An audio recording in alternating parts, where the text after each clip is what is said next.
আমি চাই অলিম্পিকে যেয়ে গোল্ড মারতে, জিততে এবং বাংলাদেশকে সুনাম করতে।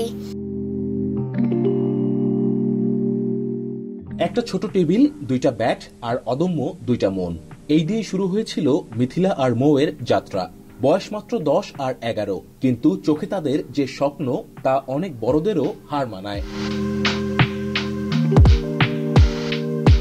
মিথিলা আক্তার তাসনিম 4র্থ শ্রেণীর ছাত্রী, এসেছে কুমিল্লা থেকে। ছোটবেলা থেকেই টেবিল টেনিসের প্রতি তার ভালোবাসা। বাবার ব্যাংকের চাকরি আর মায়ের স্নেহের ছায়ায় বড় হওয়া এই মেয়েটি এখন বিকেএসপির ছায়ায় নিজেকে গড়ছে। তার কণ্ঠে ধীরতা। আমি অলিম্পিকে গিয়ে গোল্ড মারতে চাই, বাংলাদেশকে সুনাম দিতে চাই। আমি 4র্থ শ্রেণীতে পড়ি। আমার বিভাগ টেবিল টেনিস। আমার টেবিল টেনিস খেলতে অনেক মজা লাগে। আমি ছোট থেকে খেলছিলাম টেবিল টেনিস। আমি চাই অলিম্পিকে যেয়ে গোল্ড মারতে, জিততে এবং বাংলাদেশকে সুনাম করতে এবং টেবিল টেনিসটা উজ্জ্বল করতে, সুনাম করতে। আমার বাবা আমার ইসলামিক ব্যাংকে কাজ করে। আমার বাবা আমাকে সাপোর্ট করে, আমার মাও আমাকে সাপোর্ট করে।